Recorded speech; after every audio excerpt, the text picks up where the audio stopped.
What's up, guys? Welcome back. We are in my kitchen tonight and you're gonna do a little cooking with me. Last time we talked about a story about Jesus and how he responded to a woman that the Pharisees brought to him after they had caught her in the act of adultery. We've been talking about judgment, right? Preconceived ideas of people. I got my big sweatshirt on because sometimes when you're however pregnant I am, you just need a big sweatshirt. So you're gonna cook with me. And we're gonna talk at the same time as I cook. We're gonna do a little back and forth type of thing. So the Pharisees brought the woman to Jesus who had been caught in the act of adultery. And Jesus responded in a way that we don't, right?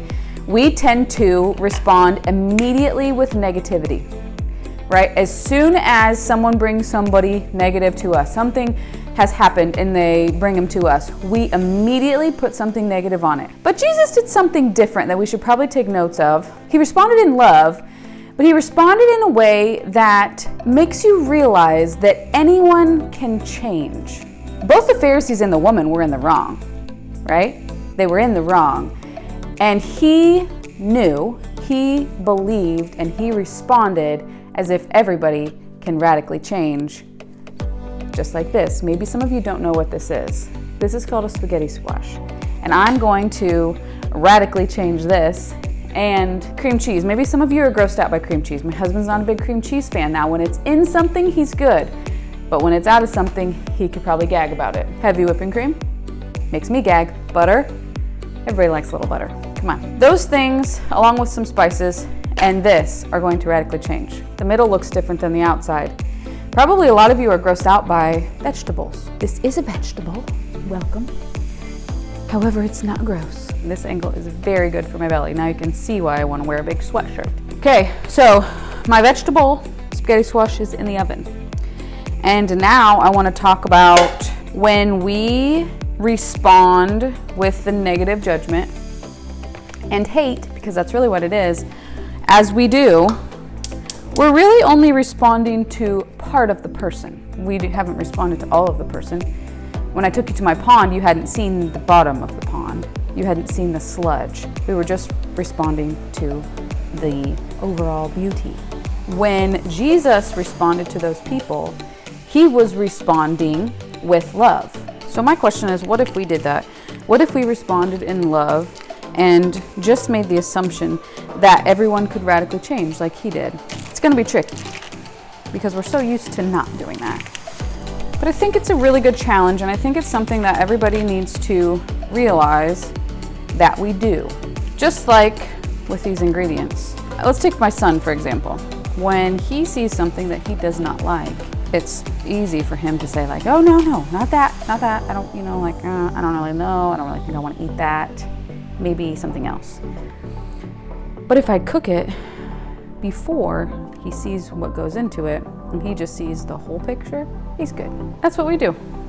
So what if when the opportunity for us to judge and jump to hate and fill in those assumptions with that, what if we took these steps and thought about the times that other people did that to us? What if we thought about the other times that we have done that to other people and how it turned out? Now, here's another thing that probably gonna hit pretty close to home to some of us. We do this to people that come to the church, your church, my church, any church. People who come to the church and maybe you have seen them in a different situation, different circumstances, different whatever the case may be, and you know that there have been mistakes made in their past, and then they show up to church. We're quick.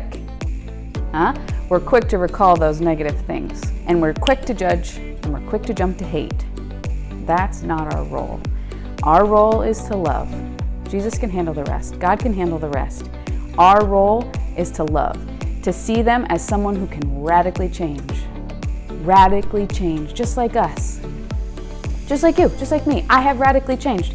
If people were to judge me from things that they have seen happen outside of the church, it would be easy for them to do.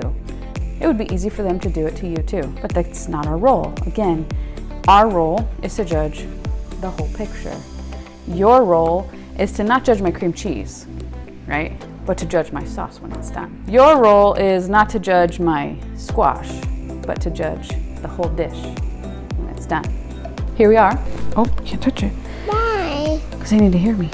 That's where my cream cheese went. That's where my whipping cream went. That's where my spaghetti squash went. And he likes it.